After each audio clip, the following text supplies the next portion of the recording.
Hello, everybody, and welcome to Ep.2 of Consciously Centered. I am Anthony Sacento, and I am joined by my co-host, Miss Kimmy Saracino. Hello. Hello. Hi. Yeah,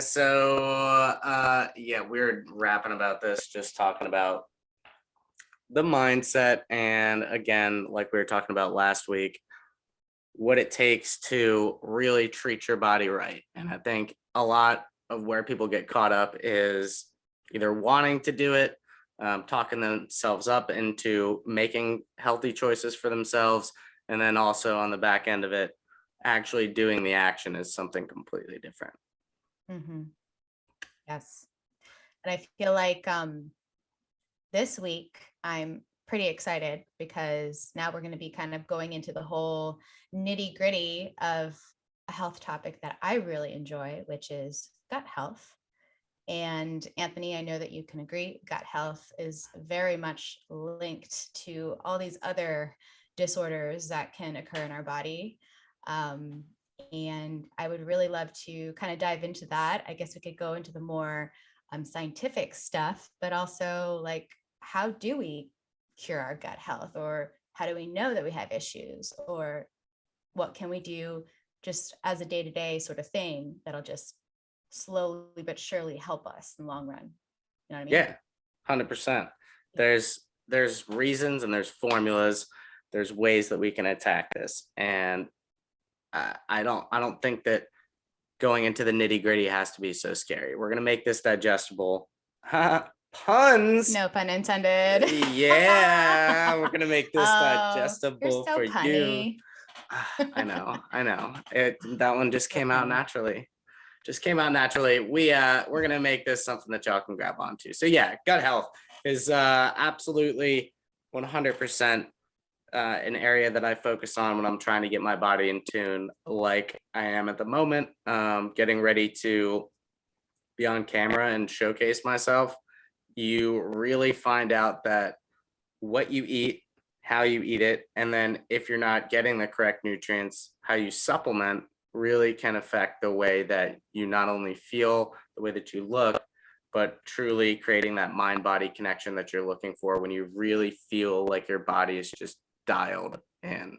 And that's what I'm looking for at the moment. And I'm one of those people that has to supplement because I know where my faults are in my diet. I love like a really, really good Greek yogurt, like granola type of morning.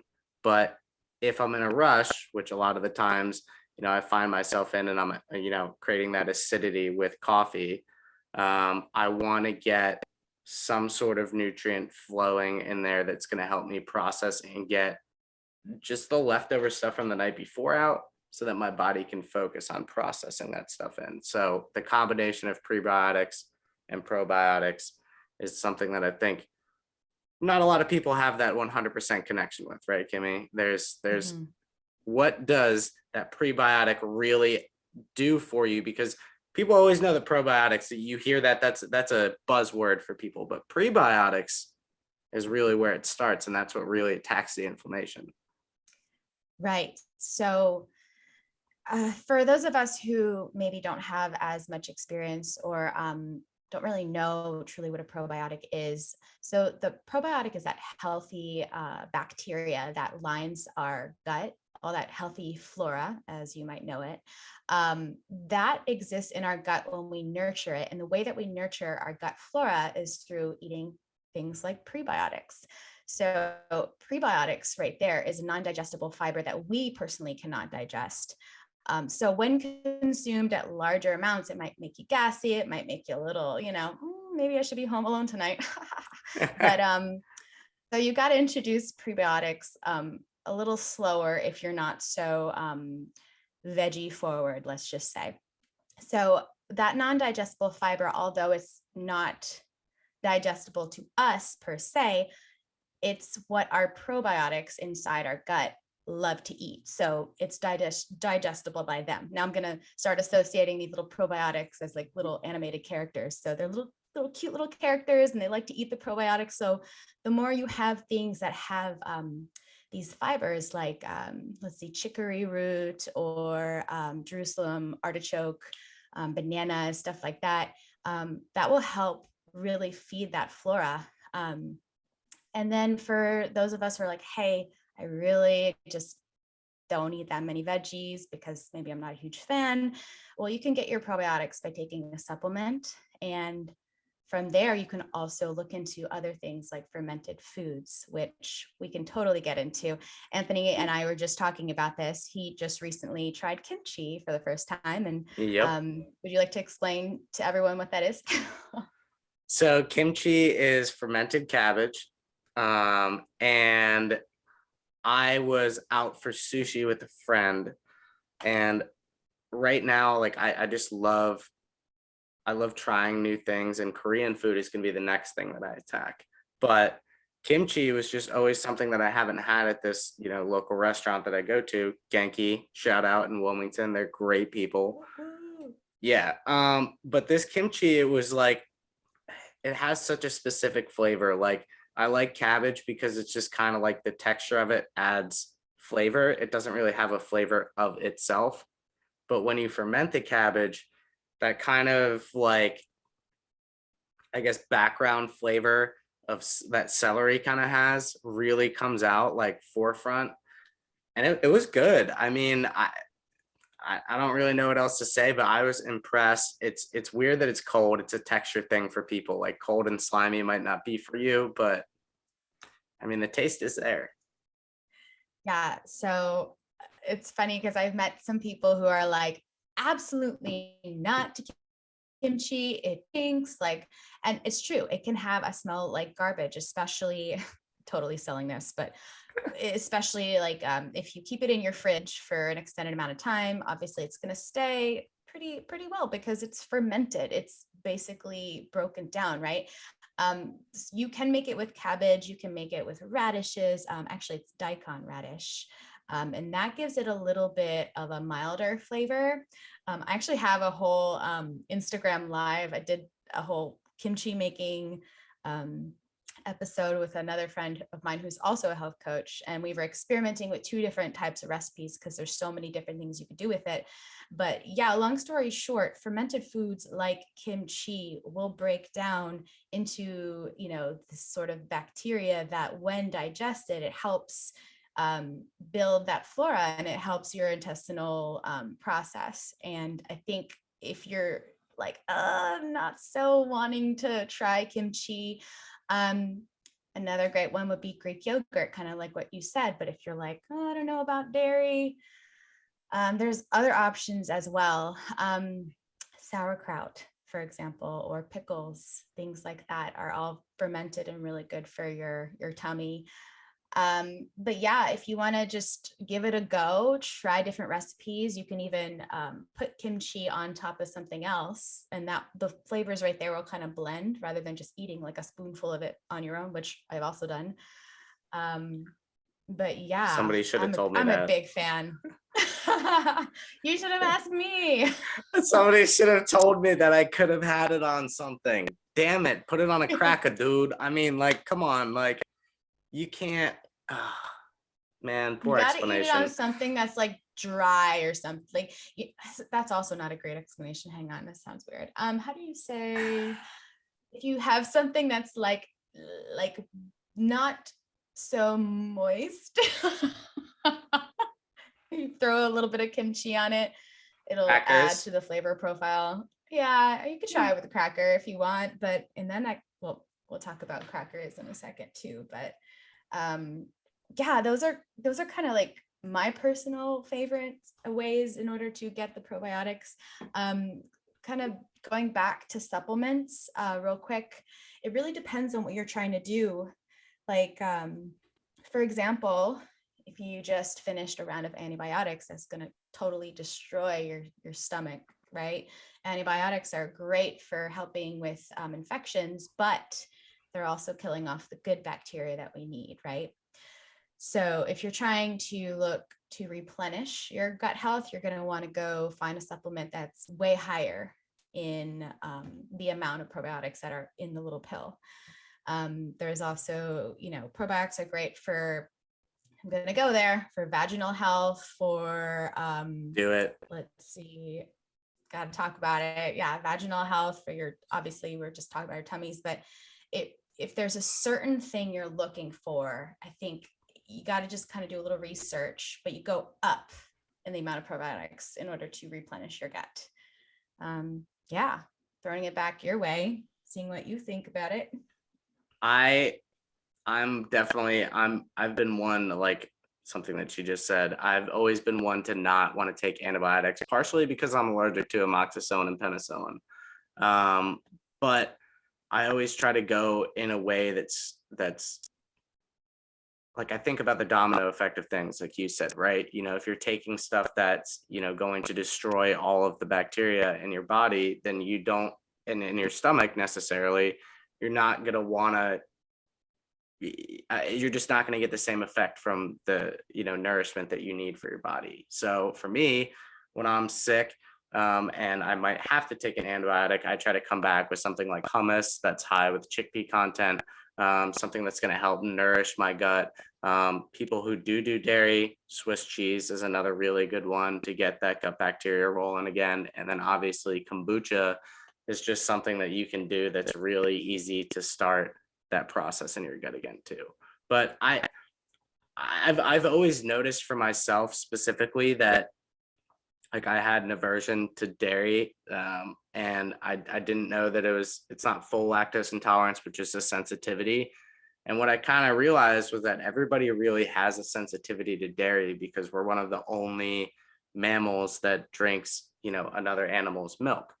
And that's not necessarily something that you think about and you connect the dots with, because you get the got milk commercials for your entire life and you think that it's essential to give you the calcium and the nutrients that you need.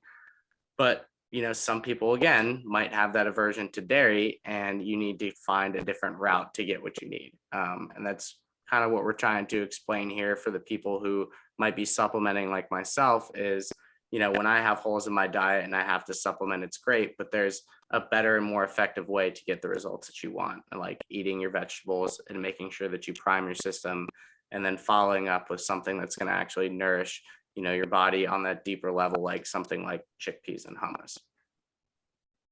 So, I mean, it's a balance, like everything, like we talked about last week. As there's a balance with their mindset, there's a balance that goes with your gut health too. So keeping an honest and truthful eye on what you're eating and how you're eating is going to really benefit you with either, regulating how you feel in the morning, or just how you process foods and nutrients on a daily level, just widespread across the board. So can go both ways. Yeah, absolutely. I love that you pulled in the idea of balance, and how it's not just something that you have to do in your everyday life as far as, emotions and spirituality and all that stuff. It's also a balance of what you're eating. If you'll see and you'll know yourself better than anyone else. Something that might bother me might, not bother you, or vice versa. And I think that there are people who are like, oh, I've been constipated my whole life, ever since I can remember. That's just my norm. Well, that shouldn't have to be your norm. It just means that there is something going on. There's a sensitivity, an underlying issue that you are just not aware of. And the quickest way to reevaluate and kind of take inventory of what's going on there is to have a food diary, right? Kind of write down, hey, this is what I ate today. This is how I felt. You could do an elimination diet. That's a little bit more of a lengthy process, but as we know, you take out the main culprits, which are, let's see what we have: soy, dairy, gluten. What else am I missing? And there's two more. Oh, eggs. And I think there's one more. Do you remember? Drawing a blank. Crickets. It's fine. But long story short, you can look it up because drawing a blank here. But yeah, you take I believe the top 5 irritants and you take them out of your diet. And if you're really, really just gonna do this right, you want to take it out for a week, right? And then after that week or so, slowly start to introduce just one ingredient at a time. So, all right, let me try dairy. So I start eating large amounts of dairy for like 3 days and I see what's going on. My cat just decided to pop in the frame. She said hi. And I've actually had a friend who told me she did this. And after a few days of eating dairy, she noticed the issue that she used to have that went away when she eliminated everything came back. And it was like this sort of drippy sort of feeling in the back of her throat. And she realized I have a sensitivity to dairy. Hmm. So isn't that interesting? Like things that you would think that these sorts of triggers would only affect your gut, but what actually is happening is they go down into your gut, right? Like little food labels or little tags. Once again, I'm an animated character right now, so they like It's okay. travel down your tummy. They're like, Go "Hey, for it. what's up, man? Go for it." And your tummy's like, "Hey, I recognize you. Yeah, I recognize you too. Don't recognize you. Inflammation. What the fuck, you know?"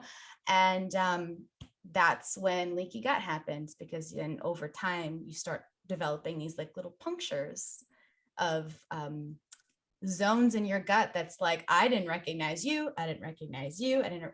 And your body's doing what it's supposed to do. It's supposed to, inflammation occurs when something foreign's there.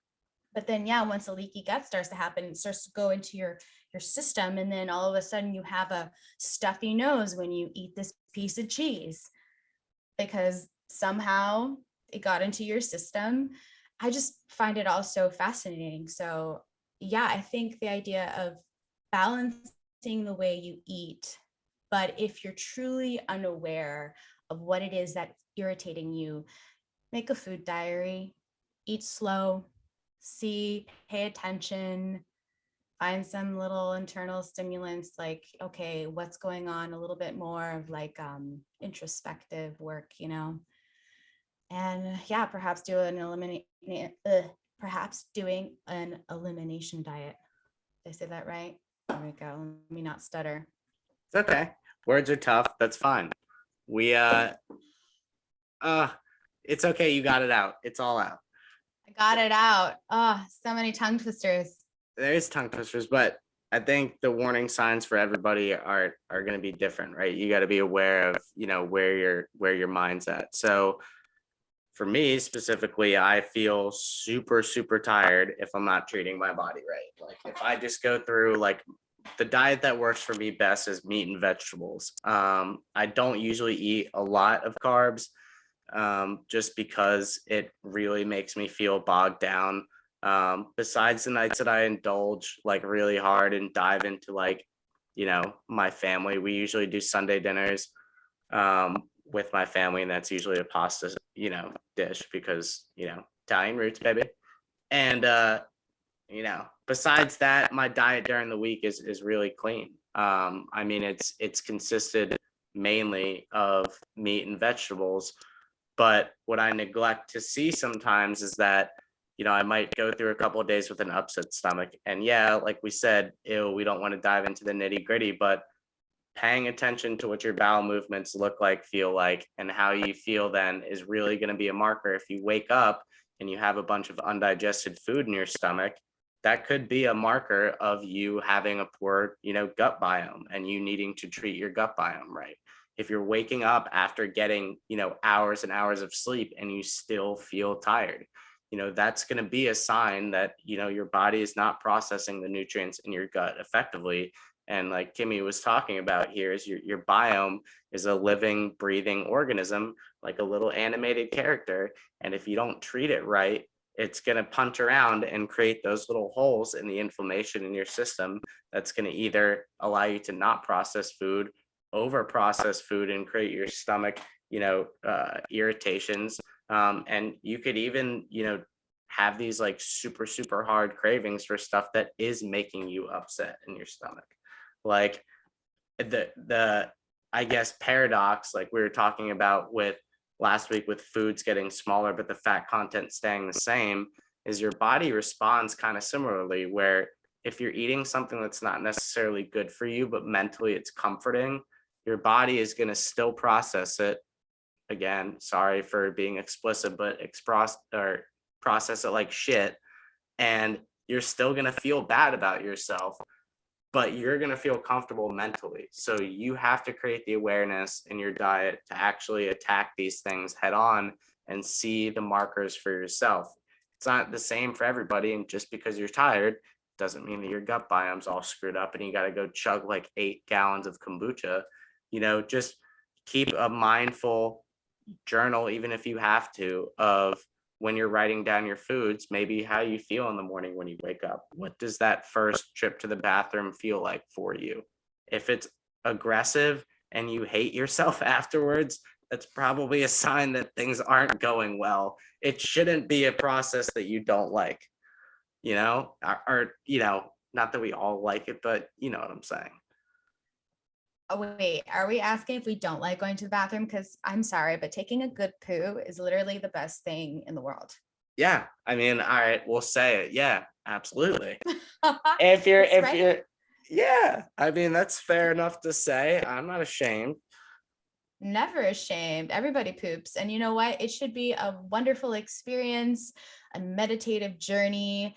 But unfortunately, there are people, I have friends close to me who say this too. Like my whole life, I've been constipated. I can't go to the bathroom. And I'm like, my love, that's not normal. And yeah, I was there, by the way. I was totally there before I started understanding my body. And this is what I wanted to also bring up with you too, after hearing you talk about, okay, well, meat and vegetables works for me. I feel like, this is what works for me.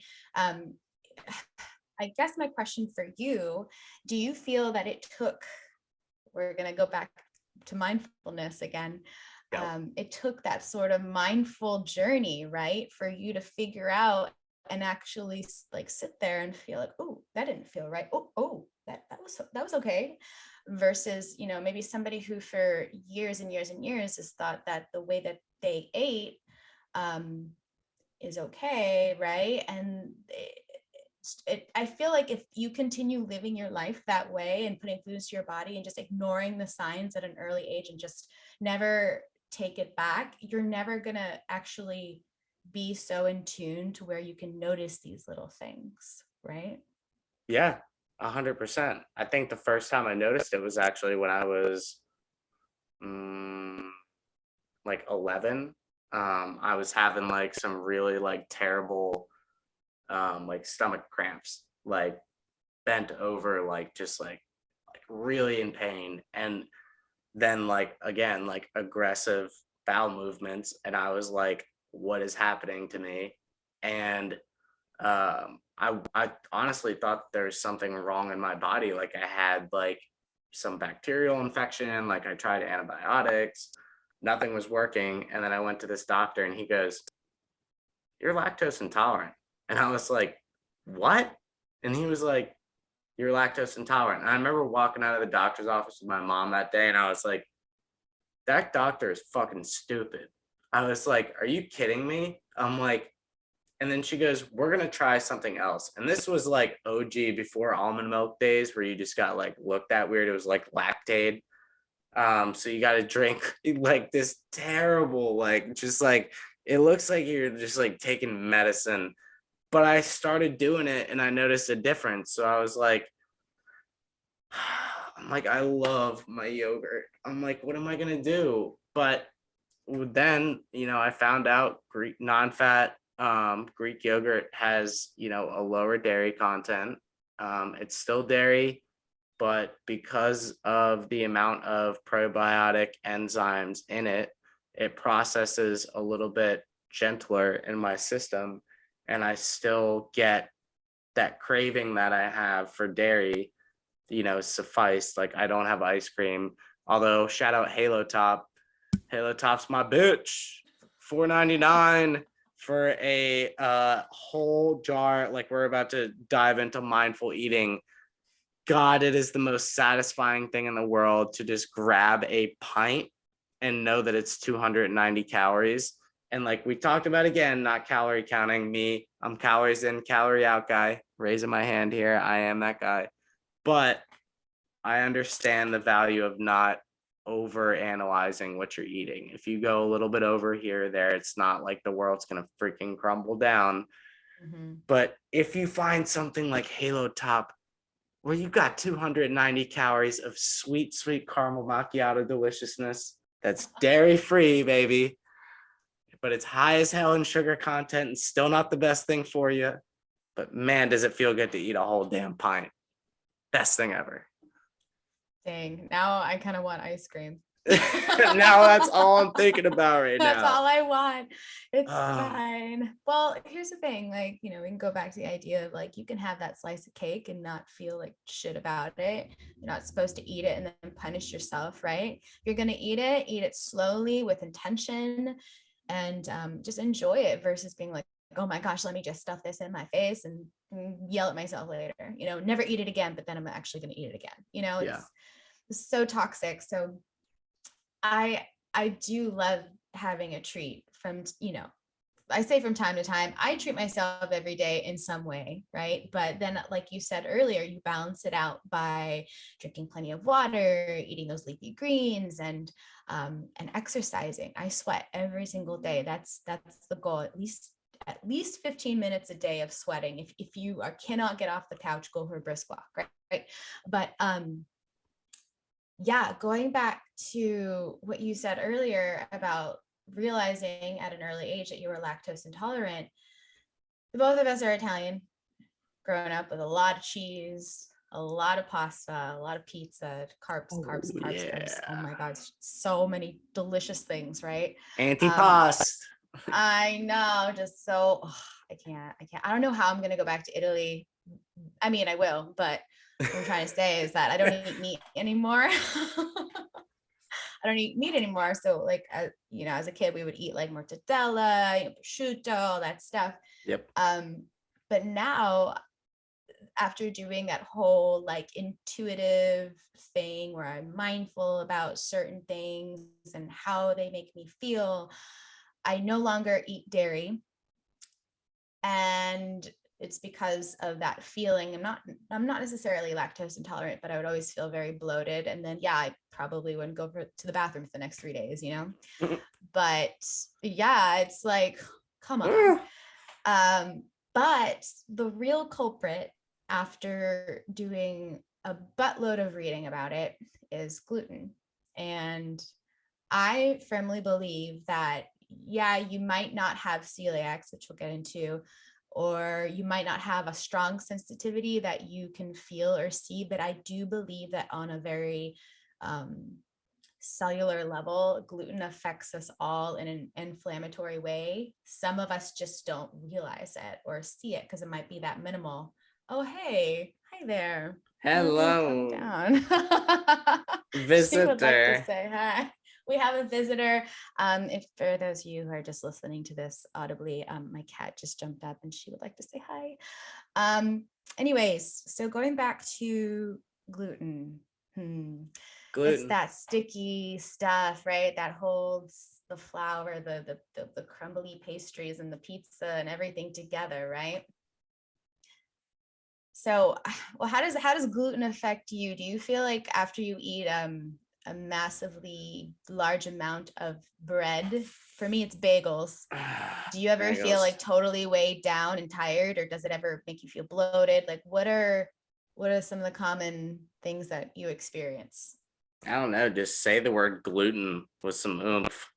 It's like freaking Gluten. heaviness of gluten. It's like it's heavy. I mean, like, oh damn. Yeah, I mean, it definitely affects me, and damn it, I love my gluten. Let me tell you, it tastes real damn good. But yeah, Mhm. 100%. Like when I go through my week, like when I say I'm meat and vegetables, like again, we talk about the foods that are inflammatory. I love eggs. Don't get me wrong, and I think Kitty loves eggs too. But there's just a point like where I need some shit, and bagels are definitely up there as far as like gluten. Um, but I really have found there's so many substitutes now, you don't even need it. Like all you have to do is look. Yeah, eating healthy is a little bit more expensive. I would say that probably on average every week as a guy who eats a shitload of meat, which is expensive, I probably spend about 85, $90 at the grocery store roughly every week, which can be pricey, like I buy organic stuff.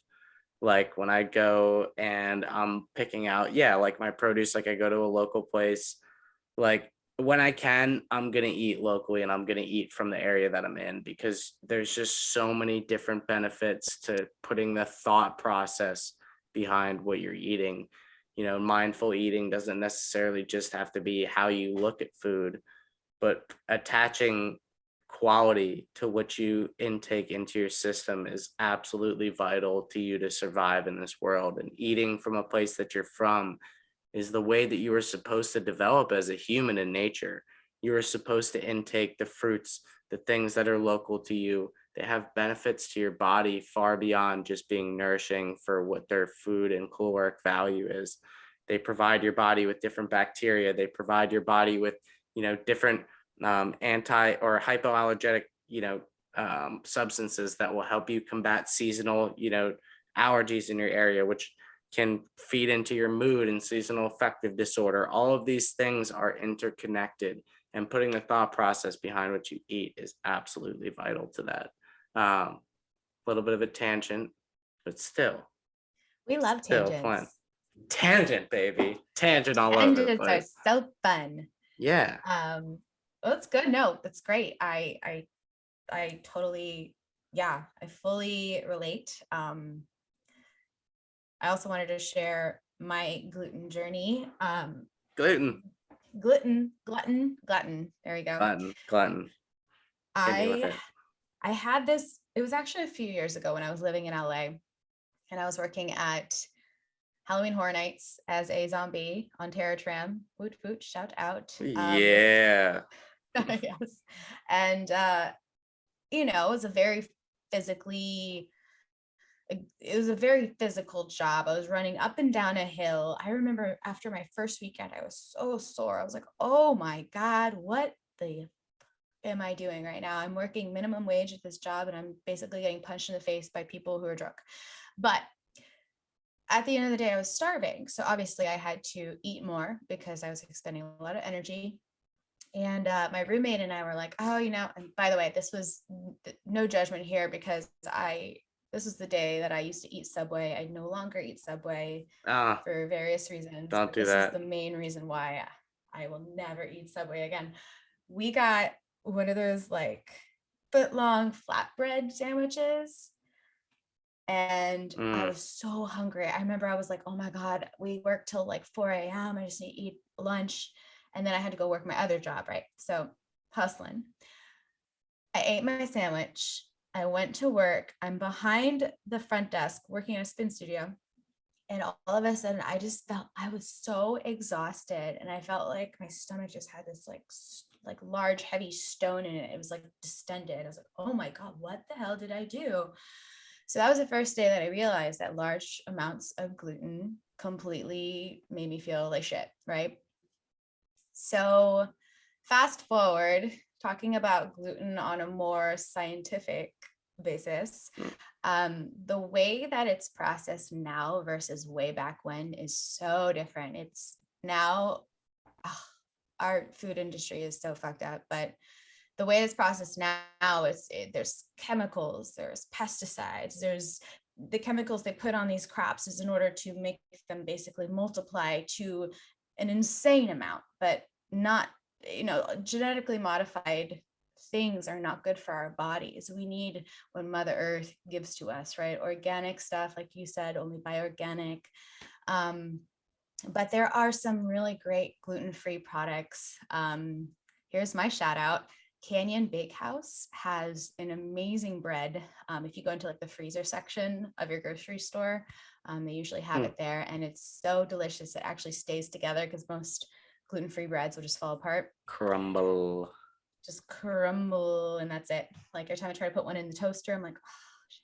But no, Canyon Bakehouse is amazing, and it gives you that bite, like that Italian bread would give you.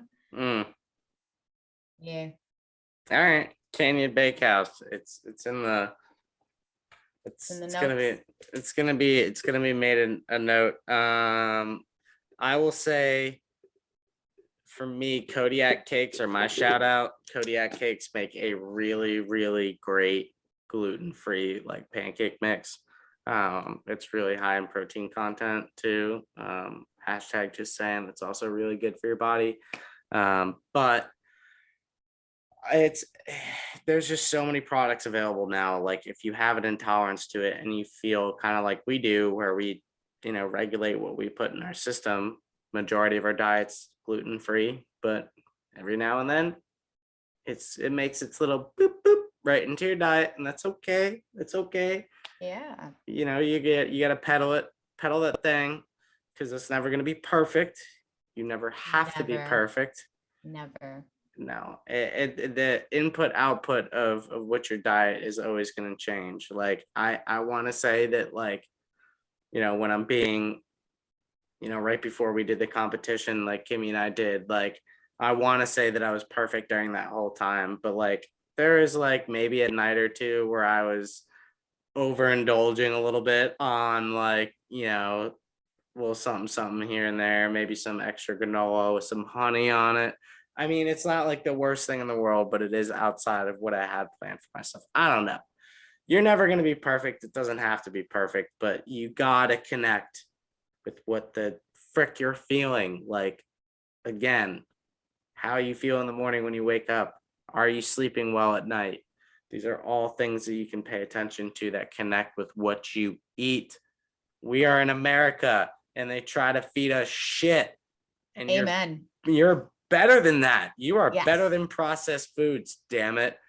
You Stay can, away. yes, you can beat the system. It just takes a little bit more of the moolah, a little bit more of the chicken, like a little chicken scratch, but fucking put it out there because it's worth it. It's worth it. It's worth it. You are worth it. You know what? Pay now versus paying the doctor later is somebody that, I looked up to for the longest time. She was like this mom who was in her 40s, shredded, and had 3 kids. And I was like, how do you do it? She's like, literally, we buy organic, and yeah, it costs more up front, but I just decide, hey, would I rather buy a pair of shoes for $200 or groceries for the week for me and my family that's of high quality? And I'm like, damn, you're right. You're right. It's all about prioritizing your health. And Anthony, I'm sure you can agree. You Yep. can't tell somebody, go do this, and then be like, yeah, for sure, unless they have motive, unless they have drive to do it. And sometimes it's a health scare. Unfortunately, that stuff happens because our bodies are machines that are only going to keep working if you treat them well. Or maybe it's a motivation because a partner or, whatever. But PTSD. yeah, all an experience that maybe really traumatized you. But like I said, and like what Anthony said, it really truly is about how you feel. Like, how can you take a step today in the right direction by sitting down and thinking, like, yeah, how do I sleep? What is my diet like? Do I feel like my energy levels are pretty good during the day, or do I crash and burn by like 2 p.m.?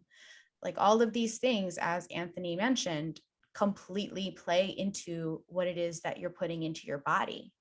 And if you're nourishing your body with a majority of crap, let's be real, you're going to feel like crap. And, if you continue to do that, eventually you might not even know what is left and right. So yeah, if you can do anything, or if you can have any takeaway from our conversation today, is what can you do to feel better in your own body? What is a little tiny change? Maybe it's drinking more water or going to the grocery store and getting a probiotic. Yeah.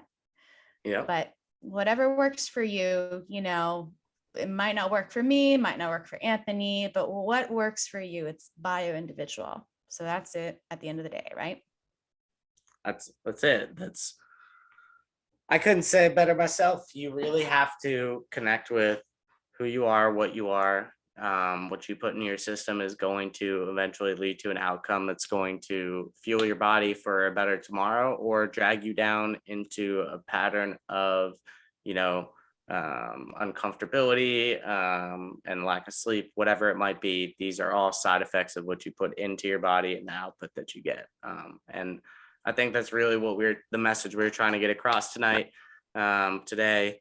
Kimmy on the West Coast, me on the East Coast. That's really what we try to do, is bring it coast to coast with the message that you and your body are connected through not only the physical action, but the mindset that goes into it, and how you approach your life is a choice that you have within your hands. And it's up to you to make the choices that are going to help you in the future. And I hope that this conversation that we have every week is going to help fuel that decision to make good choices for yourself. Because again, $200 at the grocery store or $200 on a pair of shoes, you make the choice. It is yours. I love how I'm just like acting out what you're saying. I'm like, I need this in my life.